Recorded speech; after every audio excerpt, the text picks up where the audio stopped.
Gracias.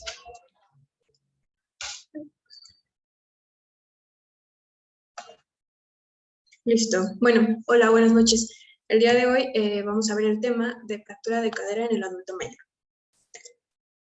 Los objetivos de la clase pues van a ser describir los problemas médicos que comúnmente van a experimentar los pacientes mayores con fractura de cadera, ser capaz de describir las estrategias de manejo médico y psicosocial de los pacientes con fractura de cadera y comprender el papel del geriatra en la atención de pacientes mayores con fractura de cadera durante los periodos perioperatorio y de recuperación. Dentro de la agenda vamos a ver pues, la introducción, anatomía, factores de riesgo, epidemiología, cuadro clínico, los tipos de fractura, su manejo inicial, el tratamiento quirúrgico especializado, la rehabilitación y la movilización, los factores de mal pronóstico y las conclusiones.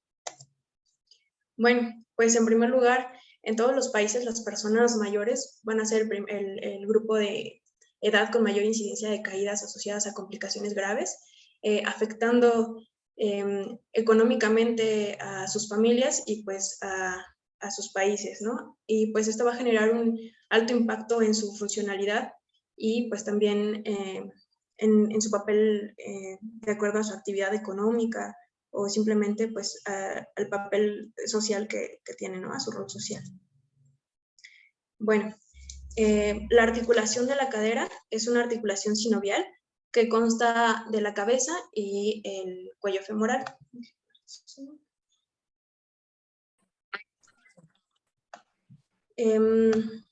Bueno, esta se va a conectar infralateralmente a través de la diáfisis y, bueno, a través del cuello hacia la diáfisis. Y, bueno, aquí hay un papel muy importante sobre el famoso triángulo de Ward, que está formado por trabéculas. Este va a estar delimitado de manera superior por trabéculas de tracción e infromedialmente por trabéculas de compresión y representa una región de baja densidad ósea. La degeneración de estas trabéculas está estrechamente relacionada con la aparición de fracturas de cuello femoral.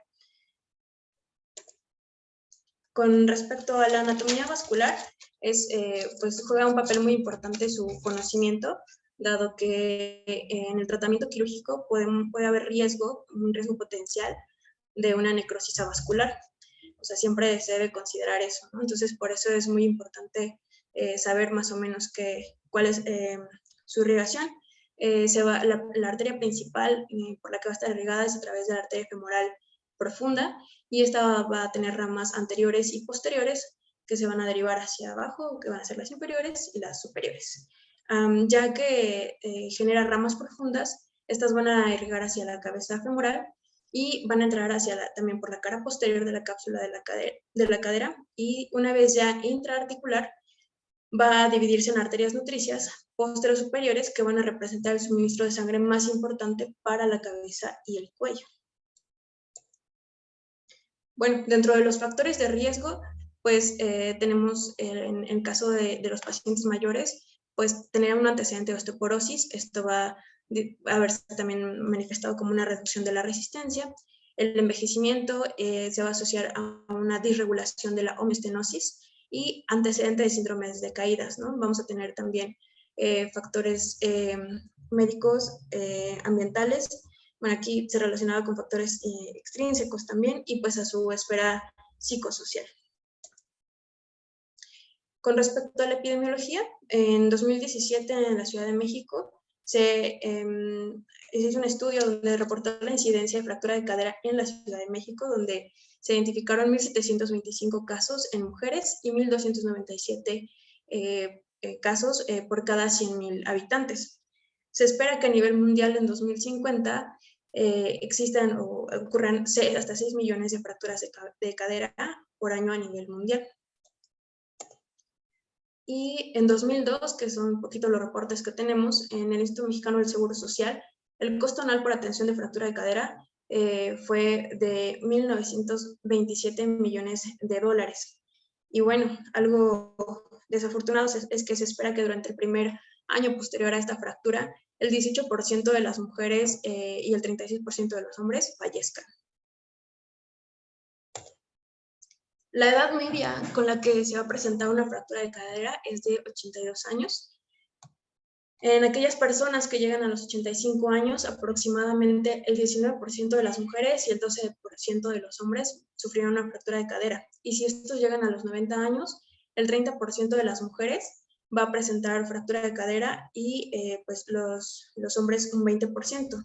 Y bueno, como esta gráfica del Hazard representa, conforme incrementa la edad, pues incrementa el riesgo de esta entidad. Bueno, el cuadro clínico va a tener un antecedente de una caída y un aterrizaje sobre la cadera afectada. El paciente va a presentar una extremidad pélvica dolorosa, flexionada, acortada y con una rotación externa. Se puede manifestar también como una equimosis en la ingle y pues también dolor en la base del cuello. Sin embargo, otro pequeño porcentaje de fracturas de cadera van a ocurrir sin un trauma previo al evento de la fractura. En este caso, lo más común es que se presente como una fractura del cuello femoral, no va a tener desplazamiento, por lo tanto la extremidad no va a estar ni acortada ni rotada. Dentro de los tipos de fractura de cadera, vamos a tener tres tipos. Se van a dividir según si esta afecta la cabeza femoral o no, en capsulares o intracapsulares o extracapsulares. Como es a este nivel, vamos a encontrar las fracturas del cuello de la cadera. Entre los trochanteres mayor y menor es como la división para identificar una fractura trochantérica, o si esta se encuentra por debajo del trochanter inferior a 5 centímetros debajo de este, la vamos a clasificar como una fractura subtrochantérica.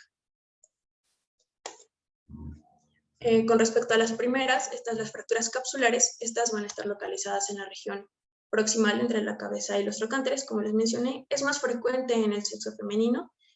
También puede tener un antecedente de consumo de tabaco y alcohol, antecedente de fracturas previas, obviamente contralateral o algún otro tipo de fractura.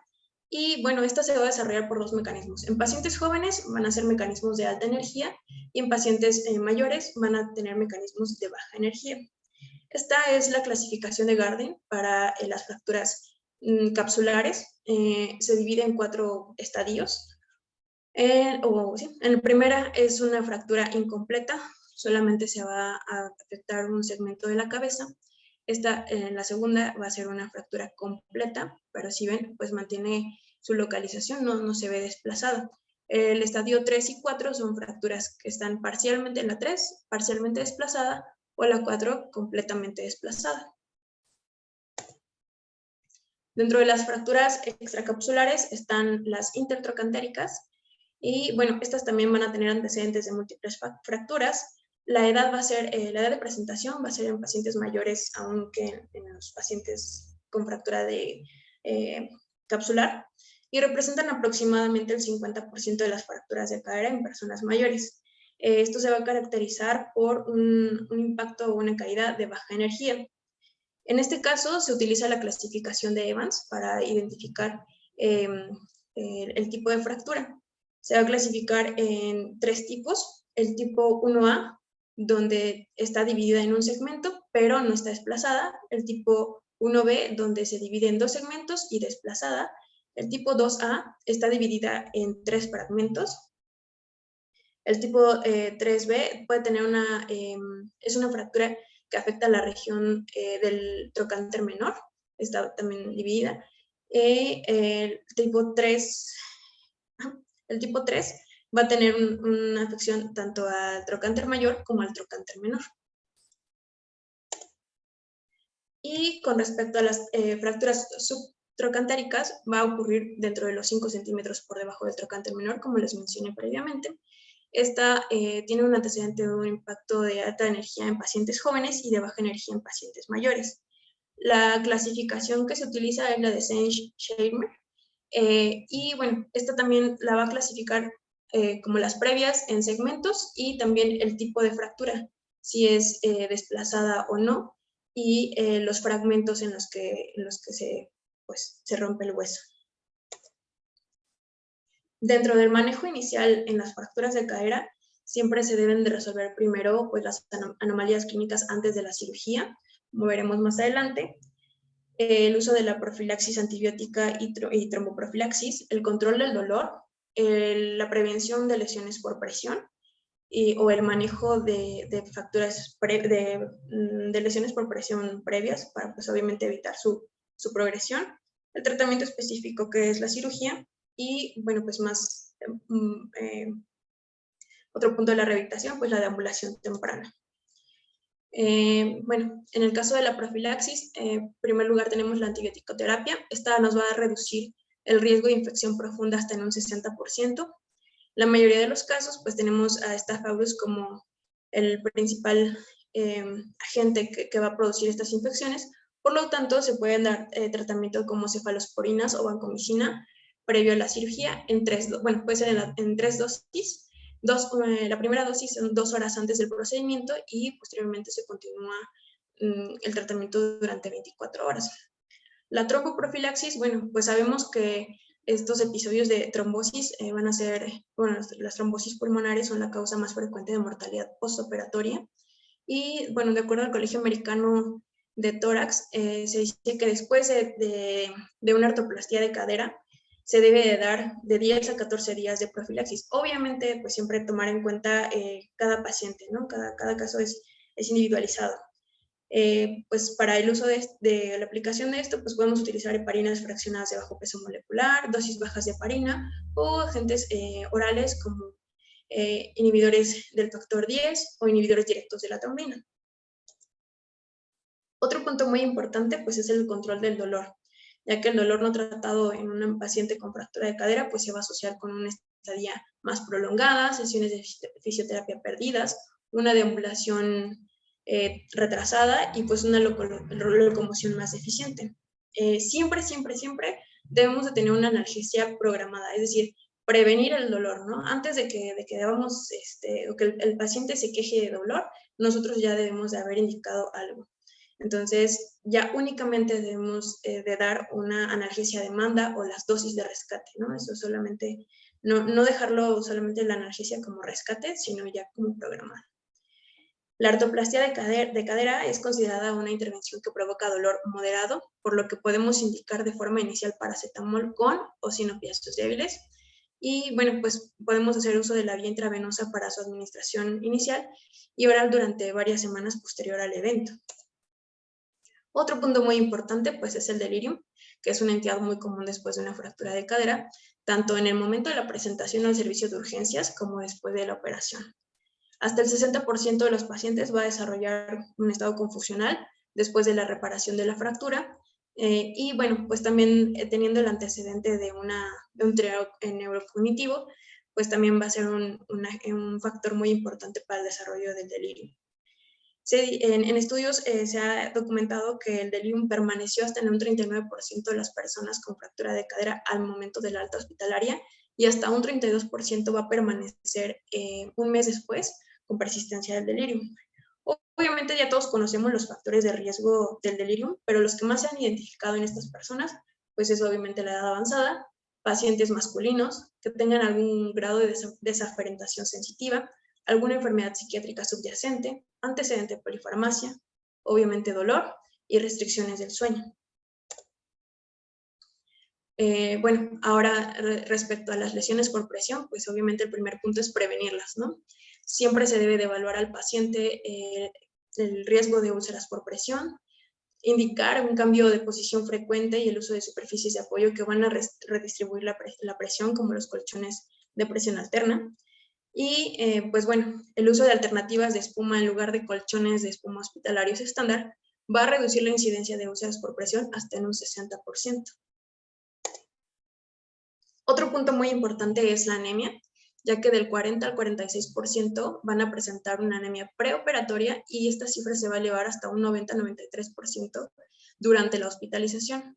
La anemia va a persistir de un 75 a un 90% de los pacientes pese al uso de los hemoderivados y vamos a tener como dos mecanismos que van a generar esta anemia. Va a ser la peridemática provocada ya sea por la misma fractura, por el acto quirúrgico, donde más o menos se ha reportado que el sangrado es entre 500 a 1500. Y bueno, pues en pacientes mayores de 70 años que tengan algún antecedente de cardiopatía, enfermedad pulmonar crónica, neurológica o inestabilidad hemodinámica, se debe transfundir para lograr cifras de 10 a 11 gramos sobre decilitro. Otro punto muy importante pues es la desnutrición, ya que los pacientes con fractura de cadera en una fase aguda se consideran un grupo de alto riesgo de malnutrición. En el momento del ingreso, entre el 30 al 80% de los pacientes va a presentar algún grado de malnutrición proteica y o calórica. El estado nutricional va a empeorar progresivamente, obviamente, durante la hospitalización. Esto no solamente producido por el estrés agudo, ¿no? Siempre que vemos a un paciente hospitalizado, antes de su tratamiento quirúrgico, pues en la mayoría de las veces lo dejan en ayuno no solo por horas, sino incluso por días. Y bueno, pues debemos apoyarnos a través del servicio de nutrición para hacer una valoración y también considerar su suplementación dietética. Esto nos va a permitir limitar la pérdida de peso, mejorar los parámetros bioquímicos, una reducción de la pérdida ósea, va a mejorar la supervivencia del paciente y va a disminuir las complicaciones, así como el acortamiento de una estancia hospitalaria. Bueno, ya entrados en el tratamiento específico, que es la cirugía, esta debe de realizarse lo antes posible entre las 24 a 48 horas al ingreso de urgencias. Los beneficios pues van a ser menos dolor, una estancia más corta, como ya he mencionado, y menos complicaciones postoperatorias y más pues, importantes, ¿no? Y bueno, dentro del tratamiento quirúrgico vamos a tener dos tipos. El tratamiento a través de material de osteosíntesis, que puede utilizarse a través de implantes paralelos, dispositivos deslizantes, clavos centromedulares o prótesis, que bueno, ya veremos más adelante cuáles van a ser sus indicaciones. Y en el caso de estas, pues van a ser las hemiartroplastías o la artroplastía total de cadera. En primer lugar, bueno, pues las vamos a dividir por el tipo de fractura, en este caso la primera, la capsular. Rara vez va a estar indicado el tratamiento no quirúrgico, es decir, todas se operan. Y bueno, siempre como les comento, ¿no? El tratamiento es individualizado y se debe, en el paciente que no se indique la cirugía, pues es porque es un paciente no ambulatorio y que tenga un dolor mínimo, y en pacientes con alto riesgo quirúrgico. Existen 4 modalidades para este tipo de fractura. Es la fijación percutánea de reducción cerrada, una fijación interna de reducción abierta, la artroplastia total de cadera y la hemiartroplastia. En una fractura no desplazada está indicada la fijación percutánea. Existe la colocación de tornillos de tracción esponjosa, se utilizan 3 tornillos. El beneficio de esta pues es que tiene una mínima invasión, va a proporcionar una estabilidad y previene el desplazamiento. Además de que para la movilización temprana pues va a ser muchísimo antes que en las otras. En el caso de las fracturas desplazadas, pues es más común en pacientes jóvenes. Se va a indicar la fijación interna de reducción abierta, y los mecanismos por los que podemos tratar esta fractura es a través de un tornillo deslizante de cadera, placas de bloqueo para minifragmentos y pues la reducción anatómica. Si hay un paciente que tiene una baja funcionalidad, podemos indicar una hemiartroplastia, o si el paciente tiene una fractura desplazada, se indica una artroplastia de cadera. Esto se va a indicar en un paciente que sea previamente funcional o activo y que además tenga antecedentes de osteoartrosis de cadera. La colocación de esta prótesis va a permitir la movilización temprana y obviamente un retorno más pronto a su función. Con respecto a las fracturas intertrocantéricas, bueno, pues ya hemos mencionado que esta es entre la transición del cuello a la diáfisis. El manejo conservador tampoco está indicado en esta, y debe completarse el tratamiento dentro de las primeras 48 horas posterior a la lesión. La mayoría se va a manejar a través de tornillos deslizantes de compresión o con clavos centromedulares. Y bueno, siempre, pues el tipo de fractura va a dictar el tipo de implante que se va a utilizar. En el caso de fracturas estables, vamos a utilizar, bueno, los traumatólogos, un tornillo deslizante, y en el caso de fracturas inestables, se pueden indicar los clavos centromedulares, lo que va a permitir una movilidad temprana y va a disminuir el acortamiento de la extremidad. En el caso de las fracturas subtrocantéricas, vamos a tener de 2 tipos, ¿no? El tratamiento va a ser con un implante intramedular. o clavos anterógrados, centromedulares y clavos de reconstrucción. Y bueno, la ventaja de esto es que tiene una aplicación percutánea que va a disminuir el tiempo operatorio, una menor pérdida sanguínea y pues tiene mayor eficacia. O están los implantes extramedulares, que son placas de hoja de ángulo fijo o placas de bloqueo femoral proximal. Bien, ahora pues con la rehabilitación y la movilización, se indica que pues obviamente el tratamiento de fractura de cadera pues debe llevarse a través de un equipo multidisciplinario, como ya vimos, ingresan los pacientes y deberían de ser tratados por diversos personajes, ¿no? Entre ellos pues también está el fisioterapeuta o el rehabilitador. Y bueno, se dice que en Estados Unidos un paciente va a permanecer en el hospital de 2 a 5 días después de la cirugía por fractura de cadera. Y bueno, según el abordaje quirúrgico, la mayoría de los pacientes van a reanudar una dieta normal, se les deben de quitar los catéteres vesicales y deberán comenzar a levantarse de la cama con fisioterapia en el día número 1 postoperatorio. El punto más importante es la movilización temprana. Está segura y efectiva para minimizar el desacondicionamiento del paciente, va a reducir el riesgo de complicaciones como delirium, estreñimiento, neumonías, tromboembolismo, así como la formación de lesiones por presión. Como ya les mencioné previamente, pues de forma ideal esta se debe llevar a cabo de 24 a 48 horas tras la intervención quirúrgica y pues los beneficios son la menor estancia hospitalaria y a largo o mediano plazo la mayor supervivencia a 6 meses y va a haber una mayor probabilidad de que el paciente vuelva a la comunidad realizando sus actividades. Continuando con la rehabilitación, pues en estudios de corte se sugiere que después de una fractura de cadera es probable que solo del 40 al 60% de quienes sobrevivan recuperen su nivel de movilidad previo a la fractura y hasta el 70% puede recuperar su nivel de independencia para actividades básicas de la vida diaria, pero pues puede llegar a ser variable, ¿no? Y hasta el 50% de las personas que van a experimentar una fractura de cadera podrán recuperar su capacidad para realizar actividades instrumentadas.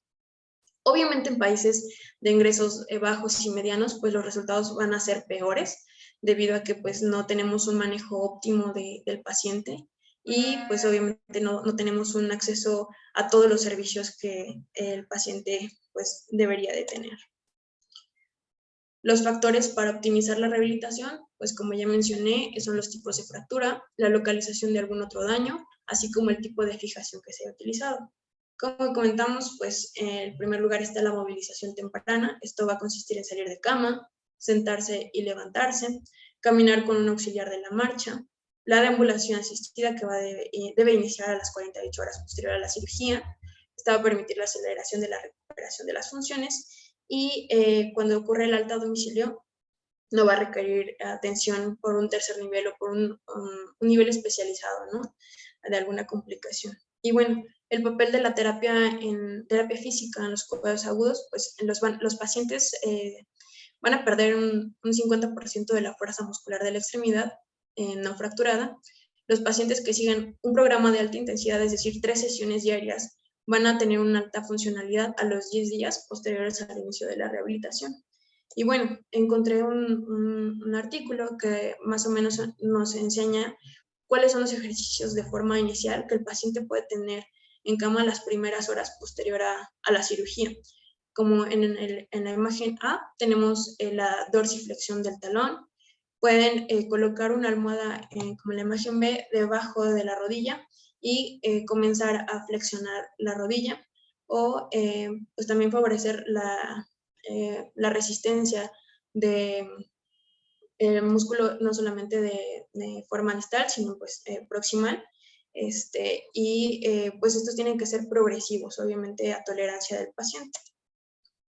Otro punto muy importante que me llamó mucho la atención fue los pacientes que viven con deterioro cognitivo y pues también la relación con la fractura de cadera. Aproximadamente el 40% de los pacientes que sufran una fractura de cadera pues van a tener demencia. Esto pues implica mayor riesgo de complicaciones, discapacidad física y necesidad de atención social. Obviamente estos pacientes, de acuerdo al grado de deterioro, pues van a tener una dificultad para comunicar dolor, mareo, náuseas y pues esto obviamente va a repercutir en el estado físico. En este estudio fue el efecto de la demencia en la mortalidad posoperatoria en pacientes con fractura de cadera. Pues bueno, el objetivo fue evaluar la prevalencia de demencia como enfermedad subyacente en pacientes con fractura de cadera, investigar el efecto de la demencia en la mortalidad posoperatoria después de la cirugía por fractura de cadera y analizar la diferencia posoperatoria según la gravedad de la demencia.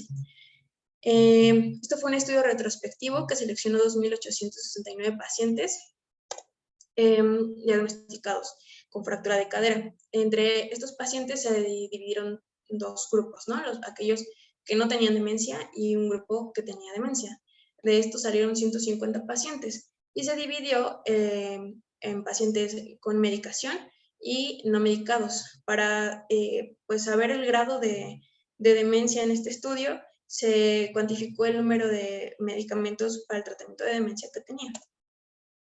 Bueno, de estos 2.346 pacientes con fractura de cadera, ya les mencioné, 150 fueron diagnosticados con demencia y la tasa de mortalidad acumulada posoperatoria a los 30, 60 y 3 meses, 6 meses y un año fue de 1.8%, 3.8%, 5.6%, 8.9% y 13.6% respectivamente en el grupo de pacientes sin demencia. En relación a los pacientes con demencia, hubo una tasa de mortalidad acumulada mayor.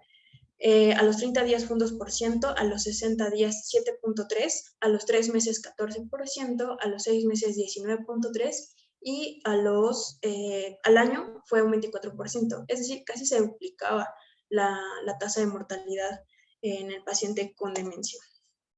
Y bueno, o sea, obviamente la conclusión es que la demencia es un factor de riesgo para incremento de la mortalidad. Algo muy importante que tenemos o debemos de tener en cuenta en el paciente que ya tuvo una resolución de su cuadro, pues es las medidas que debe tener en el cuidado de la articulación que ya tiene el tratamiento. Pues debemos de tener algún grado de movilidad o indicarle al paciente. Existen guías, en un ratito más les paso el manual que encontré.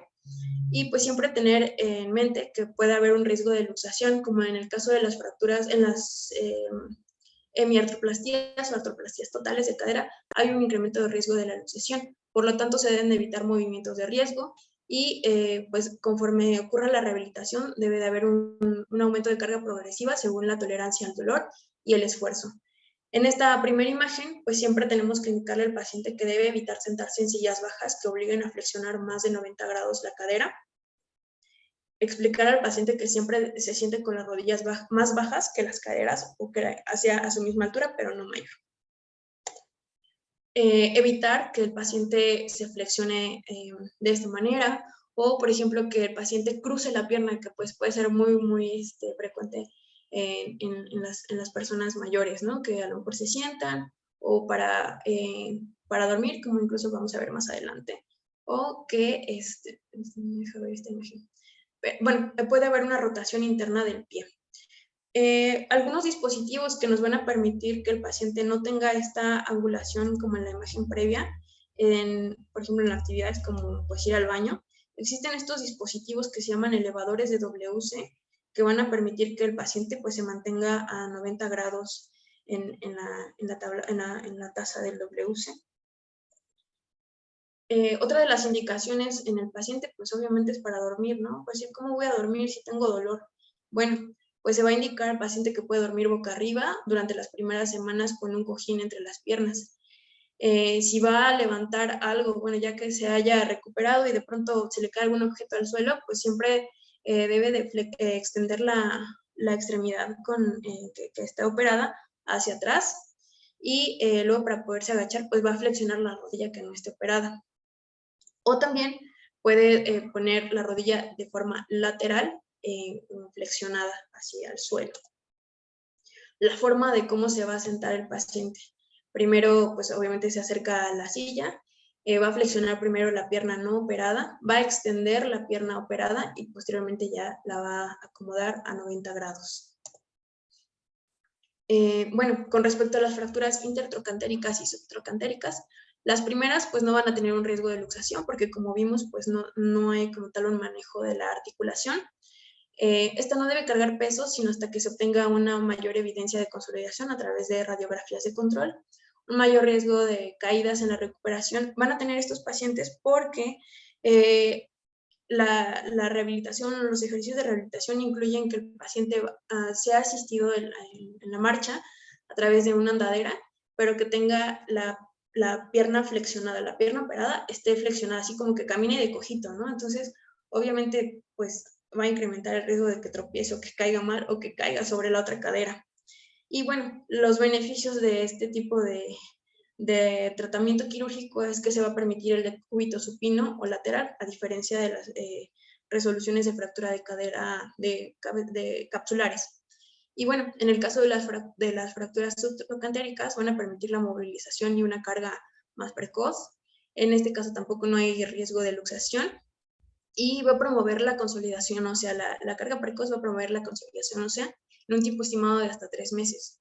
¿Qué posiciones se deben de evitar? Pues la rotación externa del miembro pélvico y pues en estos casos los pacientes pueden utilizar, de acuerdo a sus características, un andador de ruedas o por lo menos el de 2 ruedas. Y bueno, otra de las cosas que también debemos de indicar siempre después de una fractura de cadera son las modificaciones ambientales en el hogar, ¿no? Ya vimos que pues, puede inicialmente utilizar andadores. Siempre que veamos que el paciente está inseguro en la marcha, pues siempre evitar las barreras arquitectónicas. Si necesita algún medio para poder sostenerse, pues colocar barandales de ser posible. En el baño luego hay agarraderas que son como de chupón, que son como adheribles y las pueden colocar en las paredes para que incluso también puedan asistirse para levantarse. Y algo muy importante, pues no utilizar este tipo de pantuflas que son solamente de meter o que les queden más grandes. Lo ideal es que utilicen un calzado que sea firme y que pues sea ajustable. Y bueno, para terminar, pues están los factores de mal pronóstico. Existen factores sociodemográficos como el sexo masculino, la edad avanzada, vivir en alguna residencia, la clase social baja, sufrir una fractura durante una hospitalización. Dentro de los factores funcionales, pues tener una alteración de la movilidad previa, dependencia previa para actividades de la vida diaria, una mala movilidad posoperatoria, un deterioro posoperatorio en las actividades de la vida diaria, inmovilidad prolongada durante el ingreso, poca fuerza muscular de presión manual, miedo a caer y un déficit sensorial. Dentro de los factores mentales está la demencia o el heterocognitivo, delirium en el momento del ingreso y antecedente de depresión. También están las enfermedades previas, ¿no? La enfermedad cardíaca, cáncer, EPOC, insuficiencia renal crónica, hepatopatía, diabetes, hospitalizaciones previas durante el transcurso del año, el uso de tratamiento antiagregante y pues la situación clínica durante el ingreso que pues tenga un riesgo quirúrgico alto, así como el tipo de fractura que tuvo, si tiene antecedente de desnutrición, si también durante la hospitalización amerita transfusión, antecedente de ictus o infecciones respiratorias, inestabilidad clínica al momento de su ingreso, lesiones por presión, luxación de la prótesis, obstrucción intestinal. Dentro de los factores relacionados con la cirugía, pues que se haya tratado al paciente de forma conservadora, anestesia, que hayan utilizado anestesia general, que se haya utilizado una artroplastía frente a una fijación interna.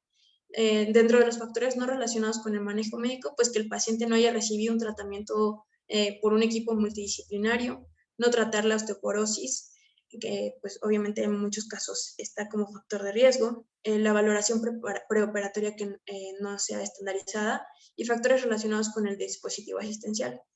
Que pues obviamente, y lo sabemos, no solamente con estos pacientes, ¿no? Que haya ingresado en viernes, en día festivo o en vacaciones, que haya tenido un tránsito acelerado en urgencias, un hospital con alto volumen de fracturas, un hospital con muy bajo volumen de fracturas, es decir, que pues no tengan la suficiente experiencia y pues una estancia prolongada en el servicio de traumatología. Y bueno, como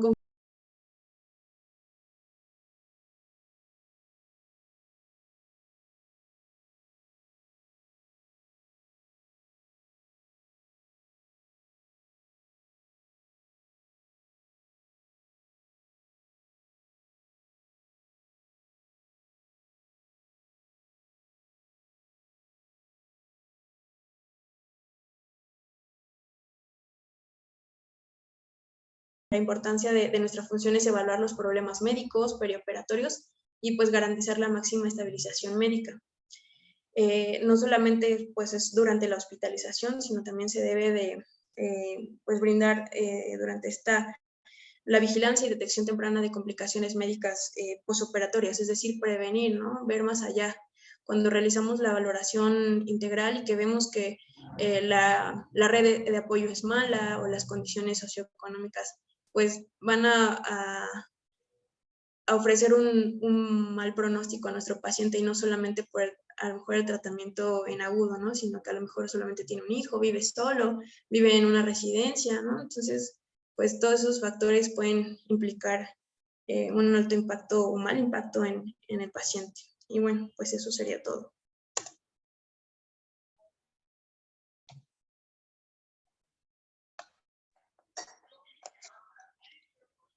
Muy bien, Andrea.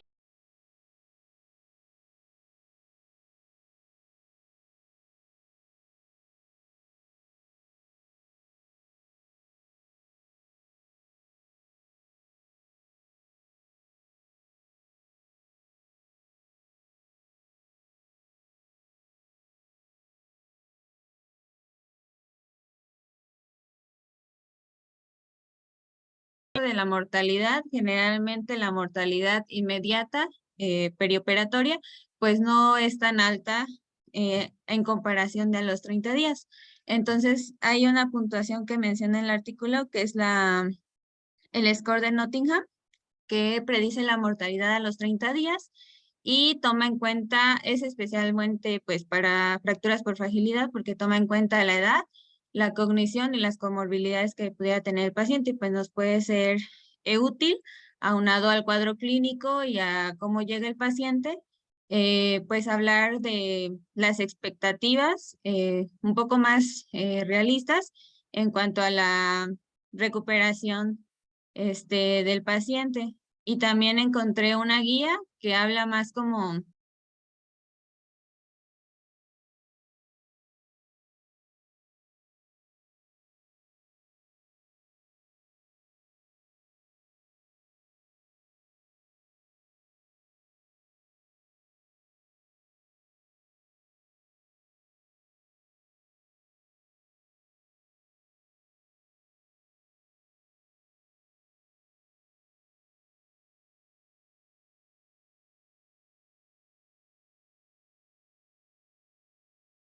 y sí, ahorita envió la guía, y también mencionaba que los rehabilitadores generalmente en la recuperación lo primero que evalúan eh, se llama score de Nottingham para fractura de cadera. Y los rehabilitadores lo primero que evalúan posteriormente a la fractura de cadera era la fuerza para extender la rodilla, y era como de los principales predictores para ver si ese paciente iba a poder pues tener una recuperación exitosa y en base a eso darle una rehabilitación. También mencionaba mucho lo de la nutrición, que era súper importante, y también algo súper importante es que después de de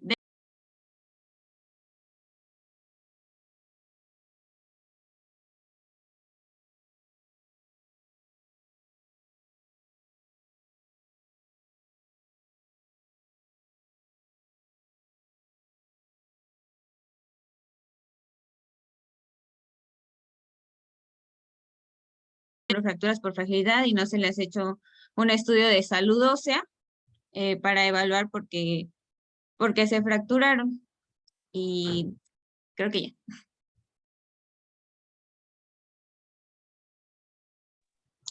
Ok.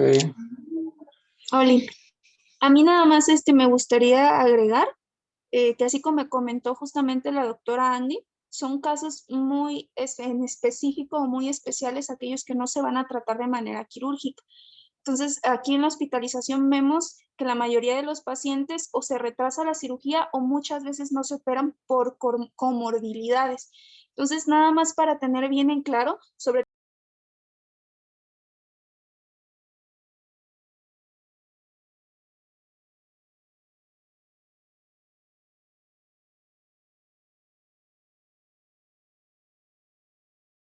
rehabilitaciones para la movilidad. En aquellos pacientes podría valorarse, pero incluso en ellos se ha visto que tienen a lo mejor no una mejor sobrevida, pero sí una mejor calidad de vida, porque mejora no solo la cuestión de la movilidad, si es que el paciente ya no deambulaba previamente, pero sí la cuestión del dolor. Entonces va a ser muy excepcional aquella fractura de cadera que no se opere. También la cuestión aquí es sobre los días. A mayor días que el paciente pase sin que se realice la cirugía, mayor riesgo de complicaciones.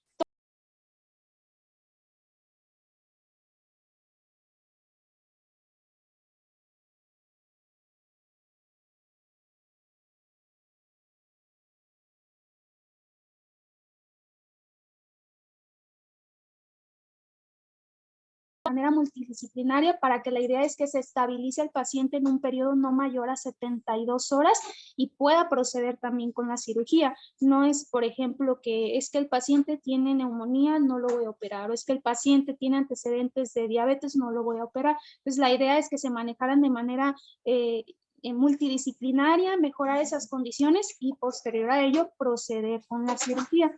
Cuidar ir desde que el paciente ingresa a cuidar todas esas cosas que pudiera complicarlos, iniciar con la tromboprofilaxis, ver si no tiene algún otro proceso infeccioso.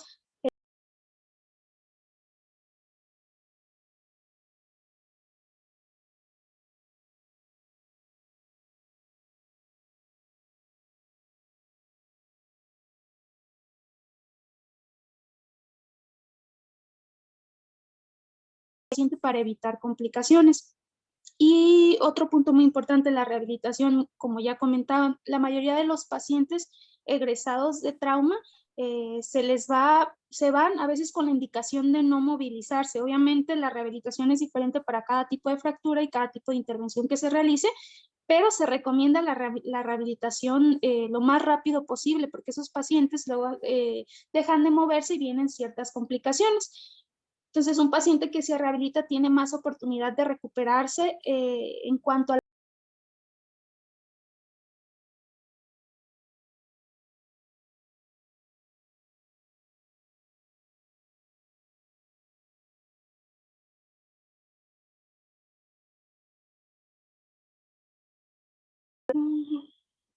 pues yo creo que nada más. Yo. También, ahorita que estaban mencionando lo de las contraindicaciones, el hecho de que el paciente esté con ASA o CLOPI no contraindica que se meta a cirugía de fractura ni hay que esperar tiempo. También eso es importante por si en alguno de sus BPO se les ocurre a los traumatólogos tomarlo de justificación, no es justificación. Y nada más, lo de la movilización temprana, hay que tener cuidado, nada más DHS, que es el tornillo deslizante, ese no se moviliza luego al segundo día. Prótesis y hemiprótesis, esas sí se tienen que parar luego.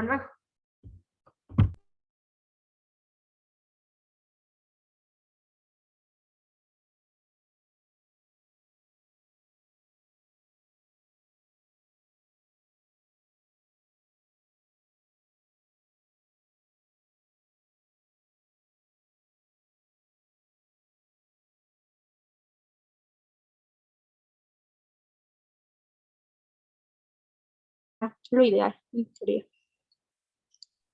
De hecho, casi podríamos considerar a la fractura de cadera para nosotros de geriatría como una verdadera urgencia, ¿no? Precisamente por todo el manejo multidisciplinario que se tiene que hacer. Quería mencionar que también hasta un cuarto de estos pacientes que tienen una fractura de cadera secundaria, una caída, desarrollan un miedo a caer.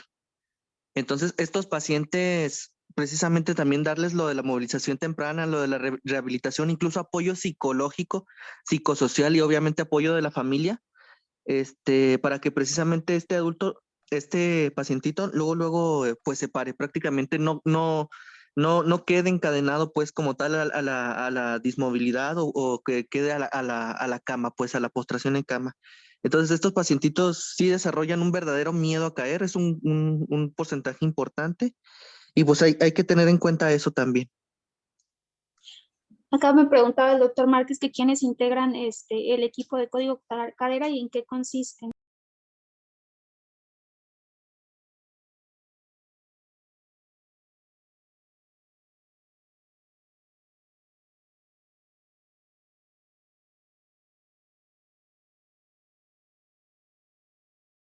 ninguno, creo que no creo que no me falta ninguno, para que desde el día 1 del ingreso se vean las comorbilidades, geriatría que coordine la cuestión de si hay descompensaciones de enfermedades de base, se haga la valoración preoperatoria, se lleve a cabo el manejo quirúrgico lo más pronto posible.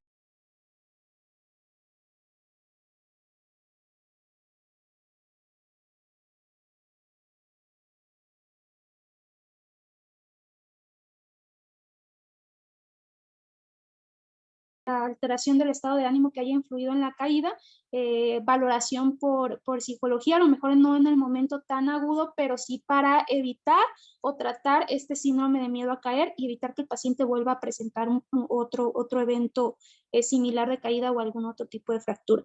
Entonces, de hecho, de manera internacional, los pacientes que ingresan por algún hospital por fractura de cadera, tienen manejo de esta manera, o sea, entran en manejo multidisciplinario y se están tratando de manera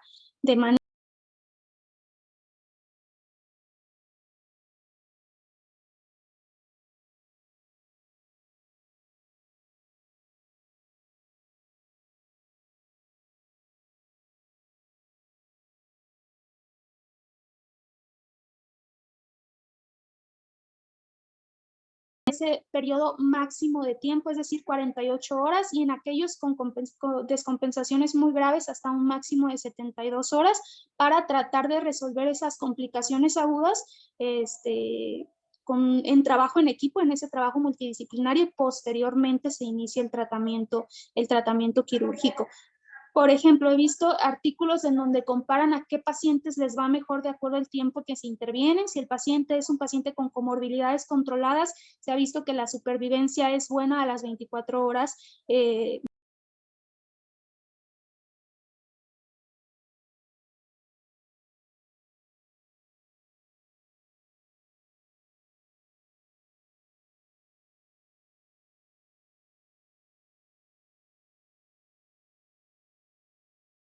Esas condiciones. En cuanto a las infecciones, por lo que he leído, se recomienda igual iniciar el tratamiento antibiótico, pero no retrasar la cirugía más de 48 a 72 horas, aunque tiene que ver también mucho el sitio de infección. Por ejemplo, si es una infección de tejidos blandos que está cerca de donde va a ser la intervención quirúrgica, pues sería individualizar el paciente, ver la gravedad de la infección, a lo mejor determinar si ha tenido respuesta al tratamiento antibiótico que le dejamos, pero sí, la idea es que se opere lo más pronto posible, no tratar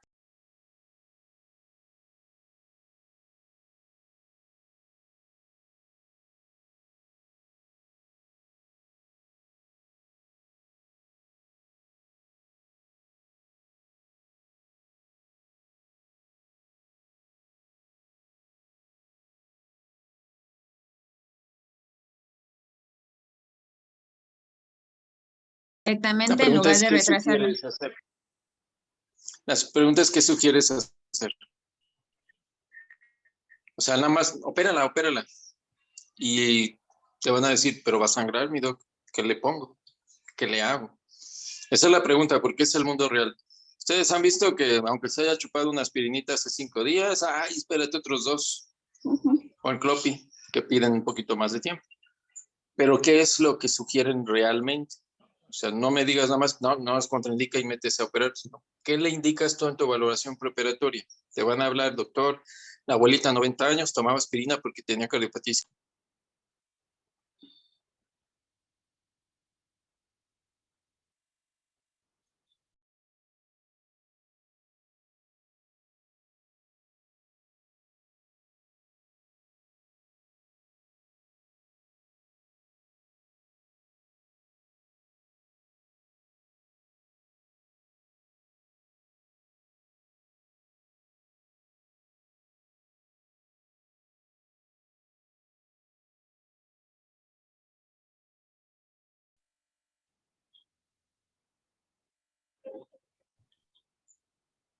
Yo he revisado algunos artículos, sobre todo en aquellos pacientes en los que se ha realizado artroplastía, donde valoraban las complicaciones posterior al el uso de ácido acetilsalicílico.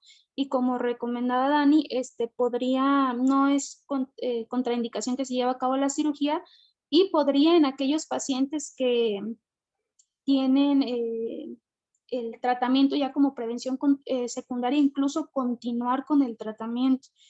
Como tal, una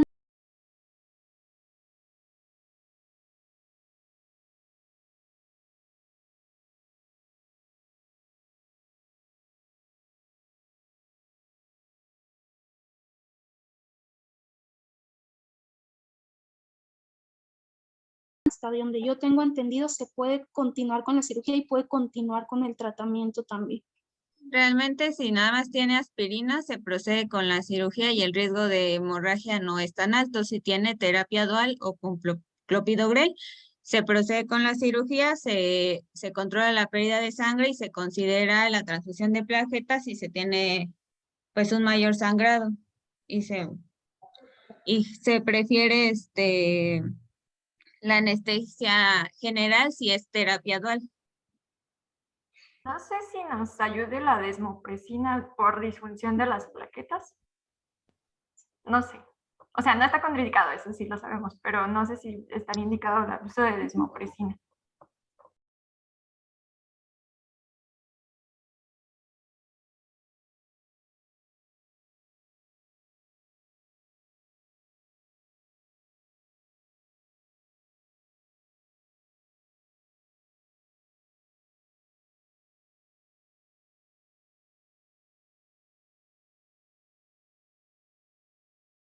Y si insisten, pueden medir la actividad plaquetaria a través de midiendo el tiempo.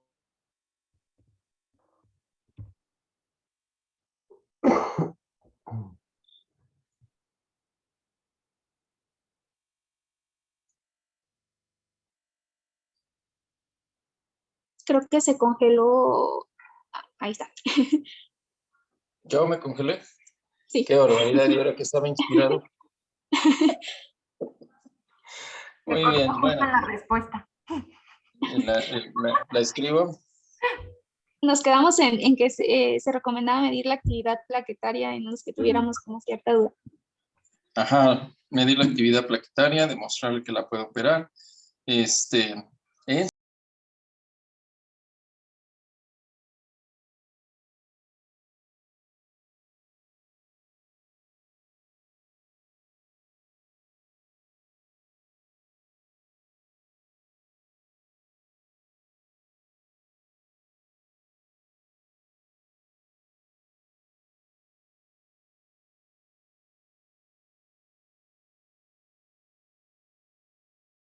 Por el uso, especialmente cuando tenemos combinación o terapia dual. En anticoagulantes realmente no, nunca los he tenido que usar, dándole su tiempo necesario. Lo de las infecciones es bien importante porque a veces con una infección, donde sea, ellos ya no las quieren operar porque dicen, no, se me va a infectar la prótesis. Y realmente si revisamos la literatura, cuando se... Ay, se volvió a cortar.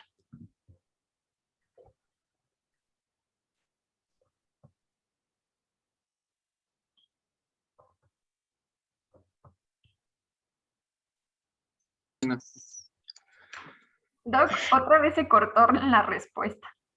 Ay, Dios. Bueno, se las mando en el chat, me están bloqueando. Hay muchas cosillas que por ahí podemos comentar. A ver, vamos a darle la palabra al doctor Lascano, pero se las voy a escribir por ahí. El asunto es, ¿se puede hacer una medición? Se puede. ¿Se tiene que operar? Se tiene que operar. Es mejor y la evolución es mejor. Debemos de estar pendientes con transfusión de paquete globular, porque ya ustedes lo oyeron, sangran mucho, y tenemos riesgos, ¿no? De que tengamos complicación por hemorragia. Por sí, por el sangrado, no tanto por los antiagregantes o los anticoagulantes. Les decía entonces, la desmopresina realmente no va a actuar sobre plaquetas que estén inhibidas, actuará sobre las que todavía no sufren el efecto de. se puede utilizar. Realmente tampoco lo he usado mucho. Y la transfusión de plaquetas, les decía que la he ocupado yo creo que 3 veces en mi vida por un sangrado por una fractura de cadera. Estaba haciendo también de las infecciones. Y las infecciones, con que hagan una impregnación correcta, con 48 horas está bien, ya se pudiera operar. Especialmente, ¿sabe qué? La va a operar, tiene que operarla, tenemos un proceso de infección. 2 horas antes de la cirugía lo impregnan y ya la puede operar. Esperando la vida media de cualquier antibiótico, siempre va a quedar cubierto, pero siempre acuérdense de sugerir que la administración inicie antes del procedimiento para que tengamos menos posibilidades de diseminación hematógena. Y les mencionaba que de acuerdo a lo que dice la literatura, el 90% de las veces es por contacto directo, no es porque tenga una diseminación hematógena. Entonces, técnica quirúrgica, lavado, aseo de manos, manipulación, etc.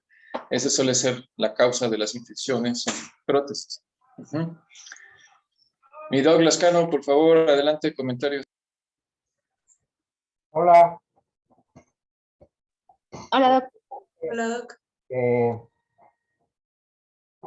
¿Cuál es tu experiencia? ¿Dónde están los trabajos de fractura de cadera? Almita va a ser uno. Mi tesis. Eso va Fractura. a ser mi tesis. Va a comparar el tiempo en que se opera el paciente y las complicaciones que puede presentar hasta la mortalidad dentro de la hospitalización. ¿Esa es tuya? ¿Tu trabajo? Sí, ese es el trabajo que estoy empezando a hacer. Ok. Bueno, pues muy bien, muy bien. Es de prevalencia, ¿no? Sí. Bien, bien, está bien, no importa. Otra cosa interesante que comentó Daniela, que estaba comentando también Juan Carlos, es acerca de la anestesia general. Ajá.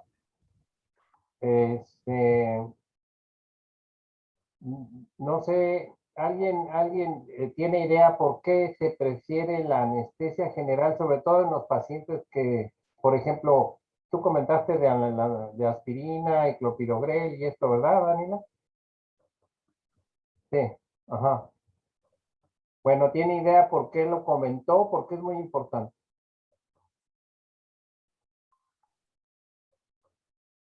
Miren, realmente le tenemos mucho miedo al sangrado por lo que va a hacer el ortopedista, o le tienes más miedo al sangrado por lo que va a hacer el anestesiólogo o la anestesióloga.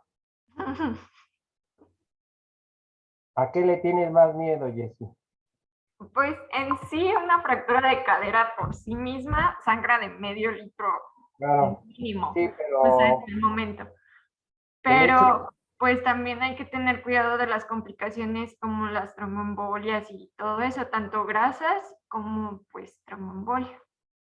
bueno, pero en cuanto a esto del sangrado, de la aspirina, clopidogrel, en fin, dice, no es una contraindicación formal, le puedes poner en la valoración preoperatoria, inclusive sería interesante, creo que ya la vieron, ¿no? Valoración preoperatoria en pacientes con fractura de cadera o con Sí, ya. ortopedia. Pero aquí quizá a veces le tenemos más miedo a lo que va a ser el anestesióloga, que ahora hay más, o el anestesiólogo. ¿Por qué? Porque a la hora que mete el bloqueo, Es por el riesgo de o sea, de hacer el bloqueo que pueda sangrar ahí más. entonces eso Sobre es. todo con la terapia dual, que hay un poco más de riesgo de pérdida de sangre. Inclusive, te preguntaría, Daniel, a ver una pregunta capciosa. ¿Cuándo no suspendes la aspirina en los pacientes que se rompieron la cadera y que los van a operar y que no te vas a esperar y no vas a decir no y siga tomando su aspirina y después, e inclusive 24 horas después o 12 horas después o después de la operación, si no le sangró mucho, ya ves que luego dicen que nada más le sangró 100 mililitros, luego les baja la hemoglobina a 3 gramos. Bueno, pero está bien. ¿En qué casos le dices no suspenda la aspirina? Pues en pacientes que tengan alto riesgo de trombosis. No, no, porque ibas a usar anticoagulante, e inclusive puedes usar el anticoagulante como heparina de bajo peso molecular o el divaroxaban, apixaban, en fin.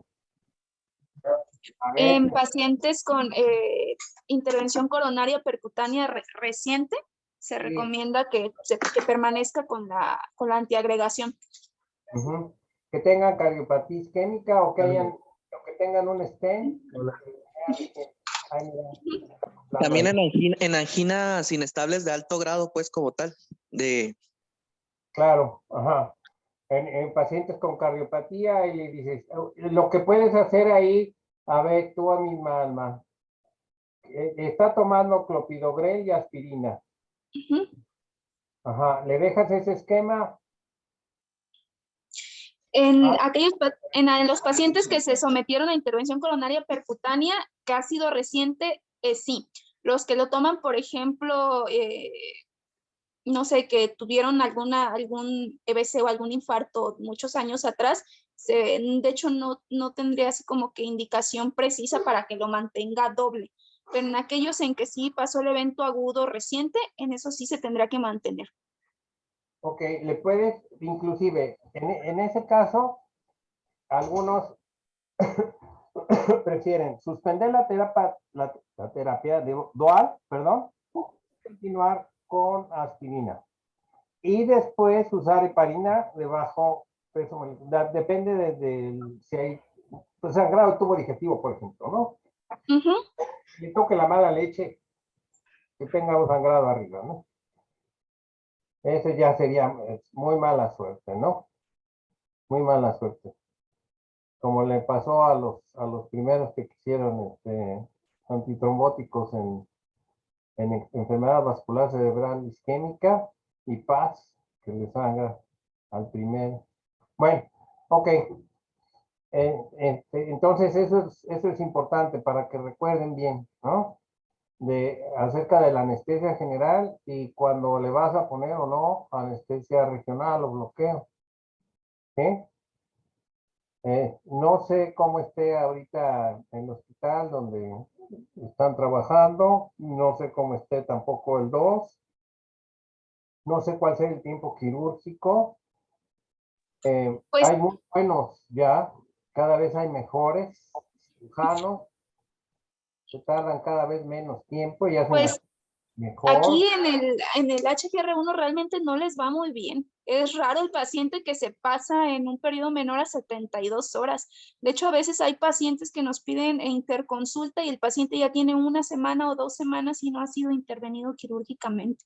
También hay mucha alta prevalencia de complicaciones, cambios de servicio por tromboembolia pulmonar, por infecciones agregadas, por delirium, pacientes que no operan porque hacen delirium, pero tienen delirium porque no los operan y porque porque tienen dolor. Entonces también se ve que, por ejemplo, no les dejan el tratamiento antibiótico previo a la cirugía, que nunca les agregaron anticoagulación, que no tienen analgesia. Ay, no, entonces, tenía 10, ¿no? Pues realmente por eso elegí ese tema para la tesis, porque realmente les va bastante mal, siendo sinceros.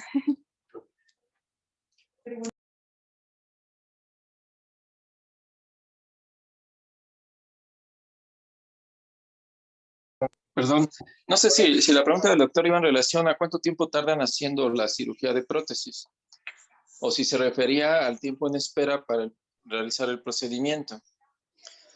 Porque antes, pues sí, las cirugías de cadera se echaban 2 o 3 horas. Actualmente puede ser de 45 minutos a hora 15 en promedio, que es lo que se tardan la gran mayoría, ¿sí? De los que ya tienen expertise, ¿verdad? Los recién egresados a veces no tanto. No sé si es, ¿cuál era la pregunta real del doc? Ajá. Sí, qué bueno que estás haciendo ese trabajo, porque te vas a dar cuenta entonces de los problemas que tienen, lo vas a estudiar, lo vas a demostrar, y entonces puede ser el inicio para que cambien las cosas, ¿no? En tu hospital. ¿No? Es muy bueno. Eso es a lo que me refería, sí. Hay que cambiar, hay que cambiar. Pero hay que demostrarlo, ¿no? O sea, con Sí, esto doc. hay que demostrarlo. Pues ya se los demuestras y les dices, oye, está pasando esto, pues cámbienle, ¿no? ¿No? Sí. Bueno, pues nada más, bien, bien, Andrea. Está bien. Gracias, doctor.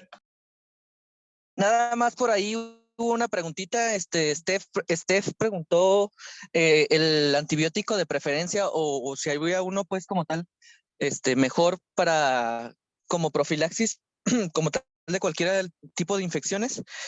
Mencionó la doctora Andrea que se preferían las cefalosporinas y pues la vancomicina sobre todo.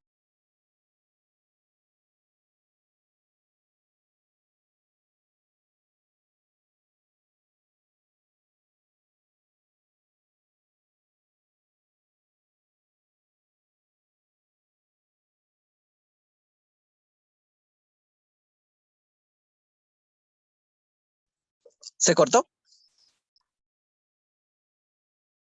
Sí.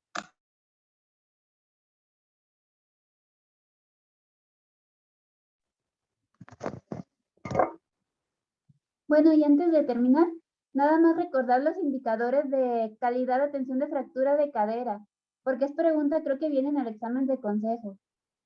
Y dentro de los indicadores ya les mencionó Andy algunos, que es lo de, primero, la evaluación geriátrica a todo paciente que llega por fractura de cadera es un indicador de calidad de atención.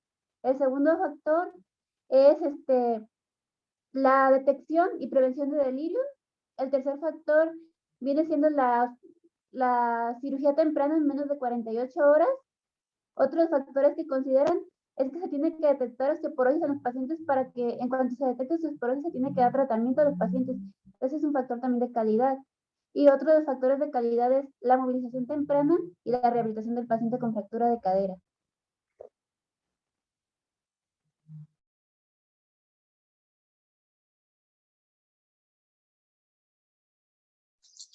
Bueno, muy bien. Pues hay que nos mande la respuesta igual en el WhatsApp, ¿no? Pero ya la vimos. Cefalosporinas y banco. Órale, pues. Si ya no hay más comentarios, nos vemos mañana El y en la lunes. clase la próxima semana. Ah, sí. Ajá. Gracias, doctor. Muchas gracias. Órale. Hasta Bye. luego. Hasta luego.